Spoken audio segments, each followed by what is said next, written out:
حاجت امام رضا علیہ السلام کی. یہ بات یاد رکھیے کہ ہم اپنی حاجتوں میں وسیلہ بنائیں امام رضا علیہ السلام کو اور آپ کی بیان کی ہوئی نماز کو. فرماتے ہیں کہ جس کو غم و اندوہ بہت زیادہ ہو، خدا کی بارگاہ میں حاجت رکھتا ہو، اسے چاہیے کہ یہ نماز ادا کرے. بسم اللہ الرحمن الرحیم. کہ امام وسیلہ ہیں سفر میں حفاظت کے لیے، اس میں کوئی شک نہیں. حتیٰ کہ امام زمانہ علیہ السلام بھی اپنے سفر میں حفاظت کے لیے خدا کو اپنے جد امام رضا کا واسطہ دے کے آگے بڑھتے.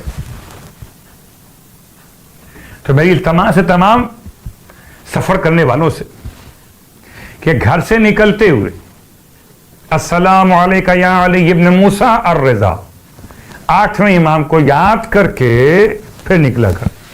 آپ سارے نیک کام کریں، ہر امام کو یاد کریں، درود پڑھیں، تسبیح پڑھیں، علم کے سائے میں چلیں، سب کام اپنے مقام پر معتبر. مگر معصومین کی بارگاہ میں جو خاص شخصیت وسیلے سفر کے لیے وہ ہے امام رضا علیہ السلام کا اسم گرامی. اور جو دعائیں سفر ہم پڑھتے سبحان الذی سخر لنا ھذا وما كنا له مقرنین وَإِنَّا إِلَىٰ رَبِّنَا لَمُنْقَلِبُونَ. امام علیہ السلام نے اس دعا کے بارے میں جو قرآن کی آیات ہیں ارشاد فرمایا کہ جب تم کو کوئی نعمت خدا کی بارگاہ سے عطا ہو تب بھی پڑھا کرو سبحان الذی سخر لنا ھذا.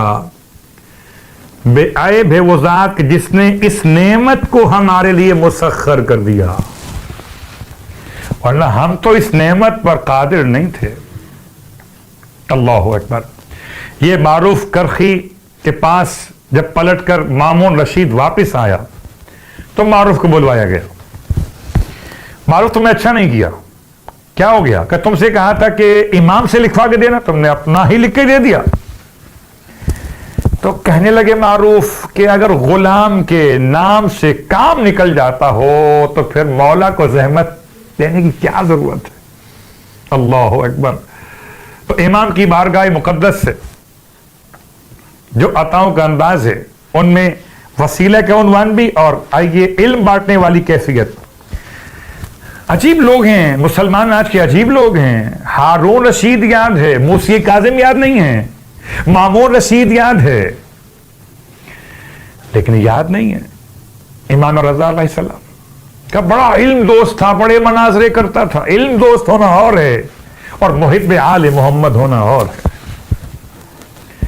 صدقہ افضل ہے جو پانی بھرتا ہے امام کے گھر کا اس بادشاہ کے مقابلے پر.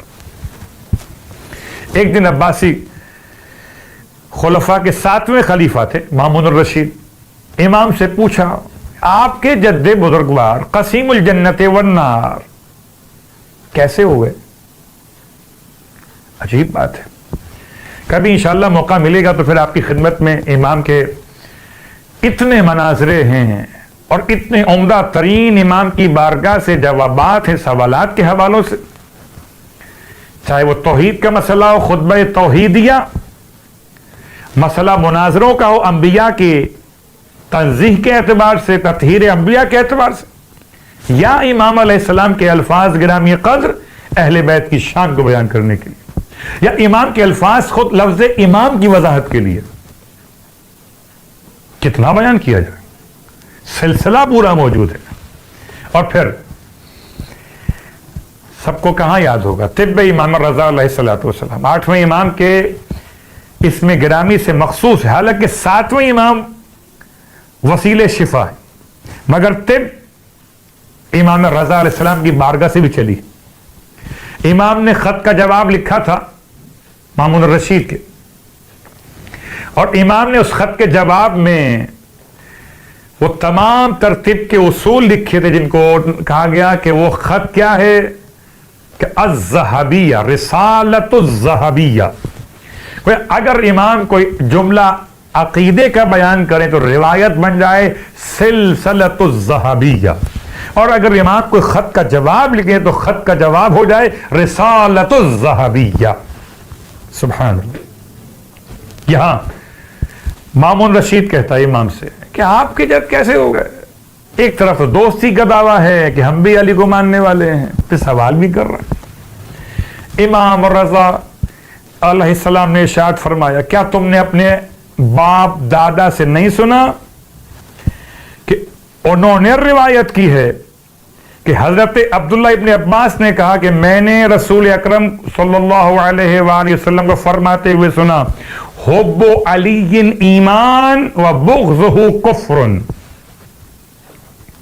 عبداللہ ابن عباس کے بیٹے، اور یہ عباسی خلیفہ، تو ان کے آباء و اجداد میں عبداللہ ابن عباس، وہ کہتے ہیں کہ میں نے اللہ کے رسول کو فرماتے ہوئے سنا کہ علی کی محبت ایمان ہے اور علی کا بغض کفر ہے۔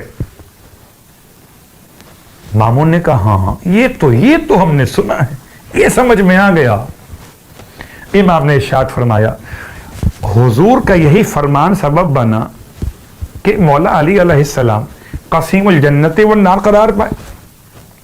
کیا مطلب؟ جنت میں کون جائے گا؟ کہ مومن، اور مومن کون؟ حب علی ایمان، علی کی محبت ایمان ہے۔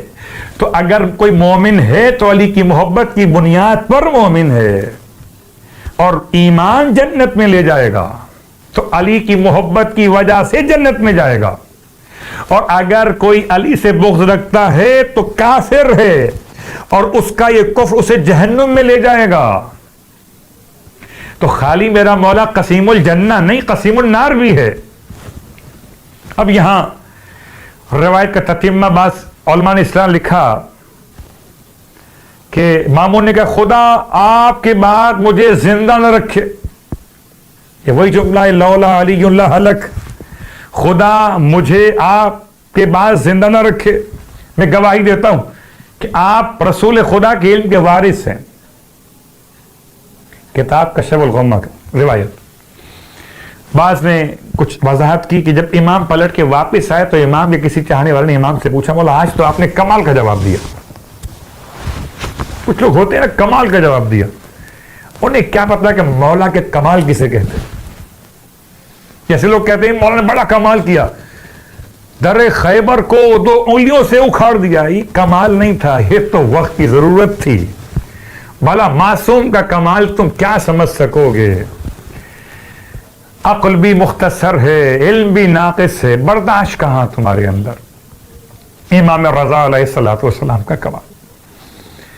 امام نے ارشاد فرمایا مسکراتے ہوئے، یہ تو مامون سے ہم نے مختصر بات کی، ورنہ تو ہم یہ بھی کہہ سکتے تھے کہ روز قیامت میرا جد امیر المومنین اس طرح سے مقایسہ کریں گے کہ جہنم سے کہیں گے یہ تیرا ہے، اور مومن کے بارے میں یہ میرا ہے۔ اس طرح مقایسہ کریں گے، تقسیم فرمائیں گے۔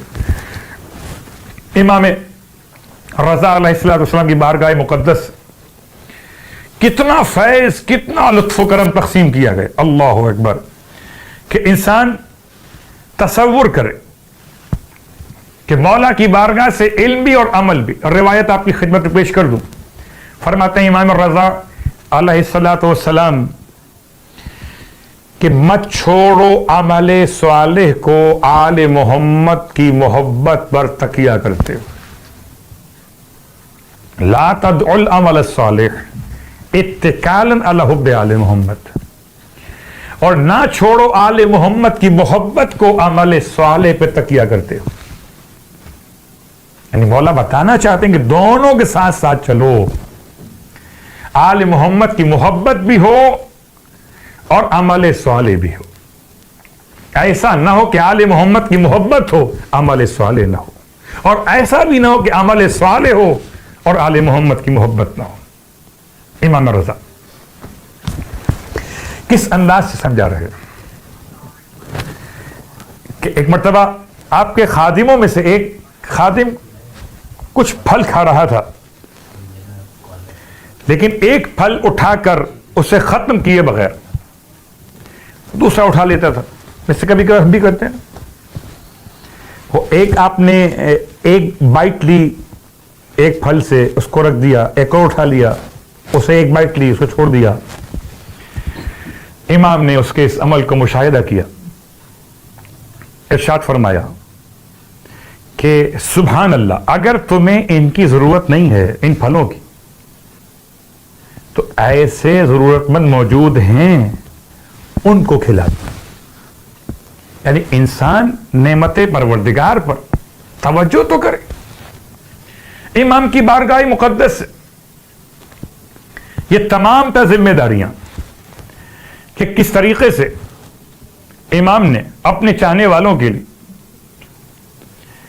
اسراف سے بچنے کا راستہ بتایا، نعمت پروردگار کے شکریہ کا طریقہ بتایا، کس انداز سے میرے مولا نے اپنے چاہنے والوں کے لیے نجات کے راستے کو آسان کیا، اور امام رضا علیہ السلام کے روزے کا زیارت کا ثواب کتنا بیان کیا گیا۔ اللہ اکبر،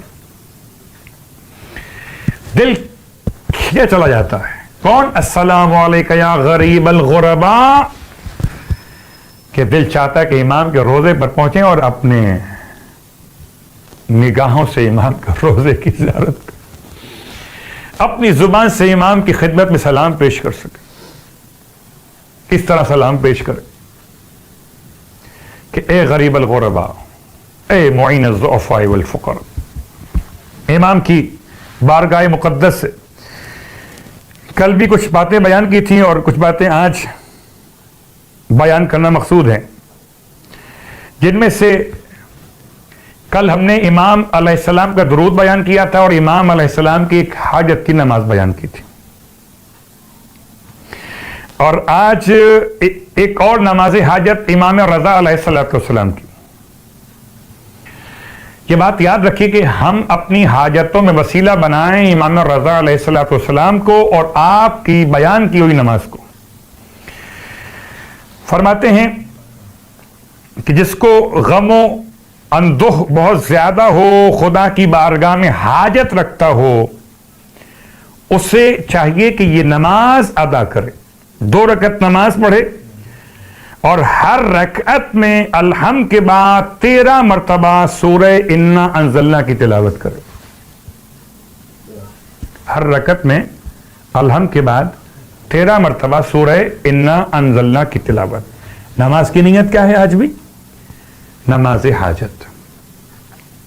امام علیہ السلام کا دن اور جمعے کا دن، ذی قعدہ کا مہینہ، اگر آپ کے لیے ممکن ہو تو آج ہی نماز پڑھ لیجیے۔ 2 رکعت نماز ہے، نماز حاجت کی نیت سے الحمد کے بعد 13 مرتبہ سورہ انا انزلنا کی تلاوت ہر رکعت میں پڑھنا ہے۔ اور جب نماز تمام ہو جائے تو سجدے کی حالت میں یہ دعا پڑھنی ہے۔ میں دعا آہستہ آہستہ پڑھ رہا ہوں اور انشاءاللہ یہ آپ کی خدمت میں ویسے بھی پہنچا دی جائے گی، یہ دعا کی شکل میں۔ اللہم یا فارج الہم ویا کاشف الغم ومجیب دعوت المضطرین یا رحمان الدنیا والرحیم الآخرہ صلی علی محمد وآل محمد وارحمنی رحمتاً تطفی بہا انی غضبک وسخطک وتعیننی بہا عن رحمت من سواک۔ اے اللہ، اے پریشانیوں کو دور کرنے والے، غموں کو مٹا دینے والے، اے پریشان لوگوں کی پکار پر جواب دینے والے، اے دنیا میں رحم کرنے والے، آخرت میں خاص رحم کرنے والے، درود نازل فرما محمد و آل محمد پر، مجھ پر رحم کر دے، اس رحمت کا واسطہ جس کے ذریعے سے تو اپنے غضب کی آگ کو ٹھنڈا کرے گا، اور میری امداد فرما، مجھے بے نیاز کر دے اپنی اس رحمت کے ذریعے سے، اپنے سوا تمام سے۔ یہ دعا اس پڑھنے کے بعد پھر اپنے سجدے کی حالت میں یہ دعا آپ نے پڑھی، نماز تمام کرنے کے بعد پھر رائٹ چیک، دایاں رخسار آپ نے رکھا اور پھر پڑھیں یا مذل کل جبار عنید ومعز کل ذلیل وحقک قد بلغ المجہود منی فی امر کذا ففرج عنی۔ اے ذلیل کر دینے والے ہر متکبر بادشاہ کو دشمن کو، اے عزت دینے والے ہر پست انسان کو، پروردگار تجھ کو تیرے حق کا واسطہ ہے کہ میں اپنے مراد کے لیے تیری بارگاہ میں پہنچا ہوں، میرے اس مسئلے میں میری امداد فرما، میری مشکل کو آسان فرما دے۔